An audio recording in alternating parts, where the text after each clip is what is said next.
পাবনা 1 ও 2 আসনে নির্বাচনের কার্যক্রম স্থগিত করল ইসি। সীমানা জটিলতায় আদালতের নির্দেশের পরিপ্রেক্ষিতে সিদ্ধান্ত, দ্রুত সমাধান চান এলাকাবাসী ও বিভিন্ন দলের নেতাকর্মীরা। বাংলাদেশ সুপ্রিম কোর্টের অ্যাপিল বিভাগের আদেশের প্রেক্ষিতে 1 ও 2 স্থগিত করা হয়েছে কোন পর্যন্ত আদালত পরবর্তী আদেশ না পর্যন্ত। নির্বাচন স্থগিত করে দিয়েছে, এতে আমরা খুবই হতাশাগ্রস্ত। যত দ্রুত সম্ভব এটা সমাধান করে নির্বাচনটা হয়ে গেলে ভালো হয়। আপনারা আমাদেরকে ভোট দেওয়ার সুযোগটা করে দিন। প্রার্থিতা ফিরে পেতে শেষ দিনের আবেদন, কাল থেকে 9 দিন চলবে শুনানি।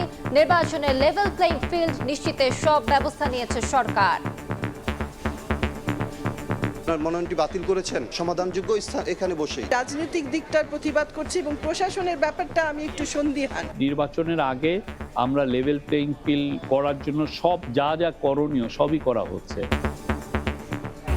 একের পর এক রাজনৈতিক হত্যাকাণ্ড ঘটলেও কার্যকর পদক্ষেপ নেই সরকারের, অভিযোগ বিএনপির।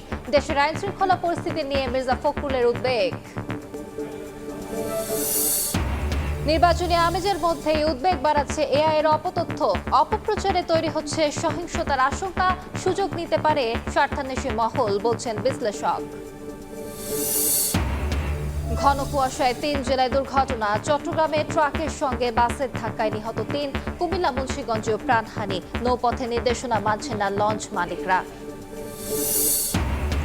প্রাথমিক শিক্ষক নিয়োগ পরীক্ষা ঘিরে প্রশ্ন ফাঁসের চেষ্টা, রাজধানীতে ক্রেতা সেজে আইনশৃঙ্খলা বাহিনীর অভিযান, আটক 2। রংপুরেও চক্রের 2 জন গ্রেফতার।